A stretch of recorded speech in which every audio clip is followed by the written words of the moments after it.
Hello everyone, I'm lost, and I don't know who it was at From Software that decided it would be a good idea to give Elden Ring PVP a complete reconstructive surgery, but I love that guy. As happy as I am though, the patch still needs a lot of work. We have a solid foundation at the moment, but some serious changes are needed if we want to go from good to great. And of course, I have some suggestions. So here are 9 changes that I think that Elden Ring PVP needs.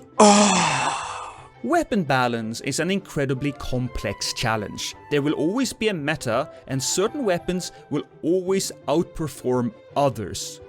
But it's a question of degrees.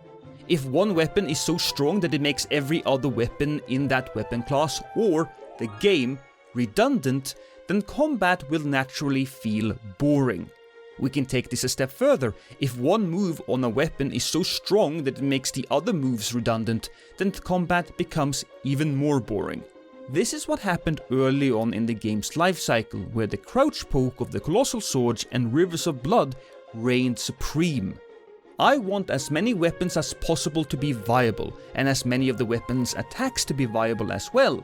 The patch we got went a long way to make more of the game's weapons interesting to play, but we still suffer from the barrage of Ashes of War.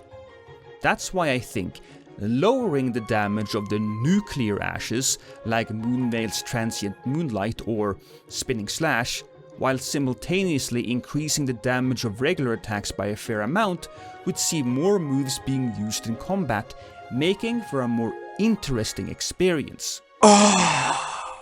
Currently, one of the most powerful weapon setups is the offstock. This is where you run a slow but high damaging weapon in the main hand and a thrusting sword in the offhand.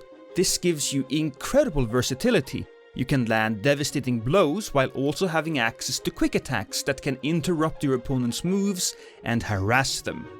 It's a fun build to run, but it's also incredibly annoying to go against. So here is my suggestion. Remove 2/3 of poise damage on all small to medium offhand weapons. That way they can still be used for damage, but you have to be smart about it.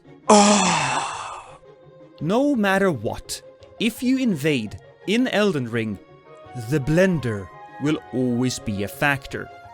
You might be completely healthy in one moment, while in the next, your body is turned into a fine meat paste by the host and his cousin Jeremy. It's just the reality of going up against multiple opponents. While we will never be able to completely eliminate the blender, we could perhaps implement a system that allows us to mitigate some damage if attacked in short succession by multiple human opponents.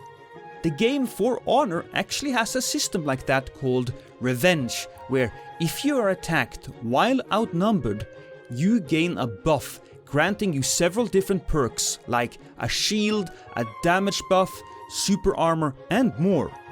The point of this system is to keep you alive long enough for reinforcements to arrive. Now, there are no reinforcements in Elden Ring. At least not for the invaders. But we can still learn a thing or two here.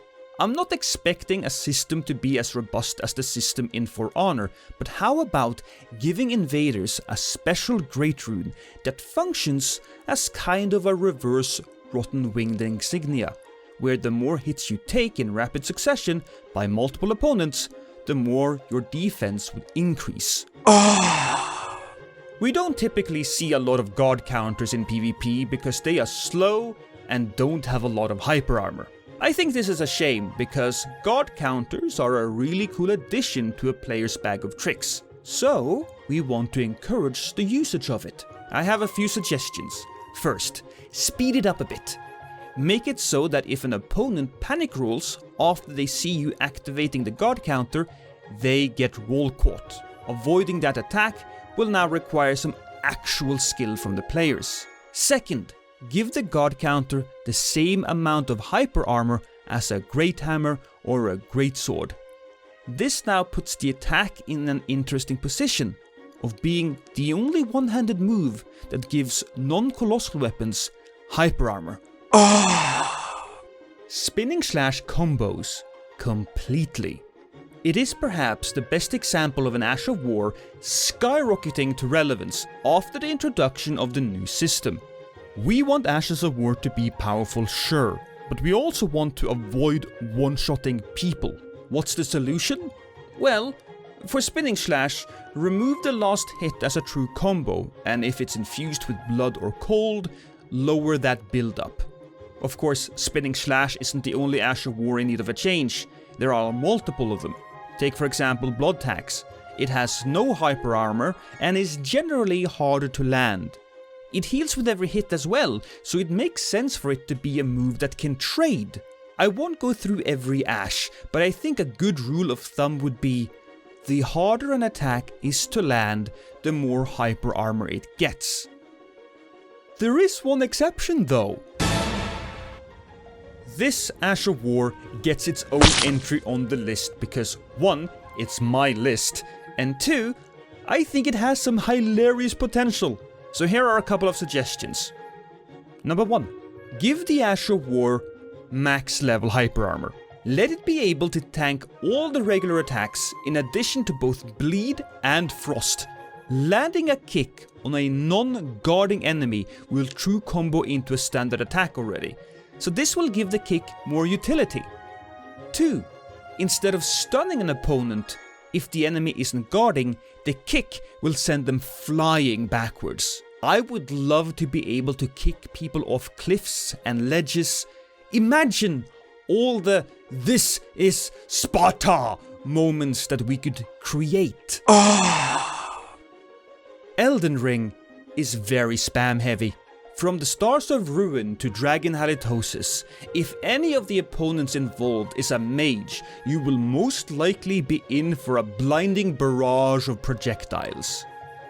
It's not fun to be on the receiving end of that, so I propose that we remove most of the stun damage from that kind of magic. This would go a long way in alleviating the frustration while still being a solid option for teams.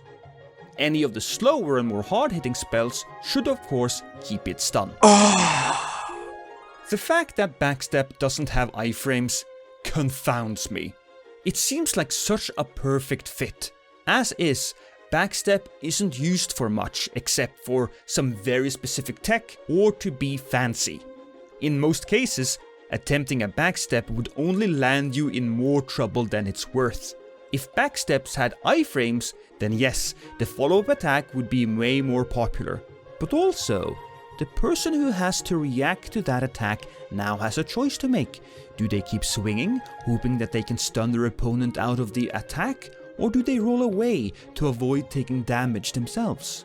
More choices means a greater skill ceiling and more variety in fights. Something that is always welcome. The dual moveset given to these weapons have me more disappointed than your parents after looking at your report card. There isn't much more to say than that. They suck. Badly. This is such a big letdown because the one pair of dual hammers that existed in DS3 had a really fun moveset. It was good, not great, but still very fun, and quite frankly, I think they should have recycled that moveset instead of making a new one, and that's unfortunate. It's very unlikely that we will get a complete animation rework of a weapon class, so instead, just give a dual axes and dual hammers hyper armor please.